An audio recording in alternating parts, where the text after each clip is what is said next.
പോലീസിനെ വെല്ലുവിളിച്ച് അർജുൻ ആയങ്കി വീണ്ടും രംഗത്ത്. കീഴടങ്ങാമെന്ന് പറഞ്ഞതാണ്. സുഹൃത്തുക്കളുടെ ലൊക്കേഷൻ നോക്കി നടക്കേണ്ട കാര്യമില്ല, അങ്ങനെയെങ്കിൽ ജാമ്യം എടുത്തിട്ടേ വരുന്നുള്ളൂ എന്നാണ് അർജുൻ ആയങ്കിയുടെ ഭീഷണി. കോതമംഗലം സിഐക്ക് കൊടുക്കേണ്ടത് കൊടുത്തിട്ടില്ല, അത് കൊടുക്കുമെന്നും ഭീഷണി സന്ദേശത്തിൽ പറയുന്നു. നീ എന്നെ വന്ന് പിടിക്കാമെങ്കിൽ പിടിക്ക എന്ന വെല്ലുവിളിയും സന്ദേശത്തിലുണ്ട്.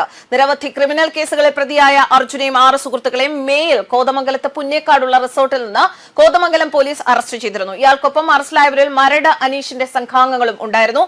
കുറ്റകൃത്യം നടത്തൽ ഗൂഢാലോചന നടത്തുകയായിരുന്നു എന്നാണ് പോലീസ് പറഞ്ഞത്. എന്നാൽ സുഹൃത്തിന്റെ കല്യാണത്തിൽ പങ്കെടുക്കാൻ എത്തിയതായിരുന്നു എന്നാണ് ആയങ്കിയുടെ വാദം. ഈ കേസിൽ കോടതിയിൽ നിന്ന് ജാമ്യം നേടി പുറത്തിറങ്ങിയതിന് തൊട്ടു പിന്നാലെയാണ് അർജുൻ സമൂഹ മാധ്യമങ്ങളിൽ കോതമംഗലം സിഐ പ്രശാന്തിനെതിരെ ഭീഷണി പോസ്റ്റ് ഇട്ടത്. വിരമിച്ച ശേഷം സമാധാനമായി പെൻഷൻ വാങ്ങി ശിഷ്ടജീവിതം നയിക്കാൻ അനുവദിക്കില്ല എന്നായിരുന്നു പോസ്റ്റ്. ഇത് ജാമ്യ വ്യവസ്ഥകളുടെ ലംഘനമാണ് എന്ന് പോലീസ് കോടതിയിൽ റിപ്പോർട്ട് നൽകി. പോലീസിനെ ഭീഷണിപ്പെടുത്തിയതിന് ഊന്നുകൽ പോലീസ് കേസെടുത്ത് അന്വേഷണം തുടങ്ങുകയും ചെയ്തു. ഇതിനിടെ ഹൈക്കോടതി അർജുന്റെ മുൻകൂർ ജാമ്യ ഹർജി തള്ളിയിരുന്നു. അതിനിടെയാണ് ഊന്നുകൽ പോലീസിനെതിരെ പുതിയ ഭീഷണി വരുന്നത്. അതേസമയം ഊന്നുകൽ സിഐയെ ഭീഷണിപ്പെടുത്തിയ സംഭവത്തിൽ അർജുൻ ആയങ്കിക്കെതിരെ പുതിയ കേസ് രജിസ്റ്റർ ചെയ്യുമെന്ന് എറണാകുളം റൂറൽ SP പറഞ്ഞു.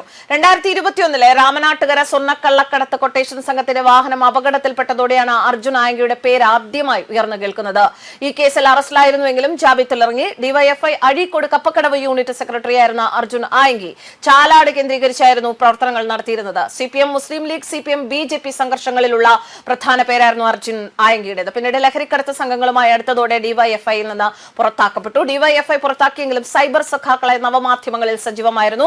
ഇതുവഴി ഇയാൾക്ക് സോഷ്യൽ മീഡിയയിൽ വലിയ ഫോളോവേഴ്സും ഉണ്ടായിരുന്നു. ഇതിന്റെ മറവിൽ അർജുൻ ആയങ്കി സ്വർണ്ണക്കടത്തും ഗുണ്ടാ പ്രവർത്തനങ്ങളും നടത്തുകയായിരുന്നു എന്നാണ് വിവരങ്ങൾ. ഇതിനിടെയാണ് ഡിവൈഎഫ്ഐ നേതാക്കൾക്കെതിരെ സമൂഹ മാധ്യമങ്ങളിൽ അപകീർത്തികരമായ പരാമർശങ്ങൾ നടത്തിയത്. കണ്ണൂർ ജില്ലാ സെക്രട്ടറിയായിരുന്ന M. Shajar Kannur city police കമ്മീഷണർക്ക് പരാതി നൽകി. ഡിവൈഎഫ്ഐ ജില്ലാ പ്രസിഡന്റ് മനു തോമസിനെ പൊതുസമൂഹത്തിൽ അപമാനിക്കുന്ന വിധത്തിൽ സോഷ്യൽ മീഡിയയിലൂടെ അപവാദ പ്രചരണം നടത്തിയെന്നായിരുന്നു ഇയാൾക്ക് നേരെയുള്ള പരാതി. എന്തായാലും ഇപ്പോൾ പോലീസിനെ വെല്ലുവിളിച്ച് അർജുൻ ആയങ്കി വീണ്ടും രംഗത്ത് വന്നിരിക്കുകയാണ്. ഇത്തരക്കാരായ ക്രിമിനലുകൾക്ക് രാജ്യത്തിന്റെ നിയമവ്യവസ്ഥയെക്കുറിച്ച് യാതൊരു ഭയവുമില്ല, വളരെ പുച്ഛത്തോടുകൂടി പോലീസിന് കാണിച്ചു കൊടുക്കാം എന്നൊക്കെ വീരവാദങ്ങൾ മുഴക്കുമ്പോൾ, ഭീഷണി മുഴക്കുമ്പോൾ അത് ആഭ്യന്തര വകുപ്പിന്റെ വലിയ ഒരു പരാജയം തന്നെയാണ്. News desk കർമാൻസ്.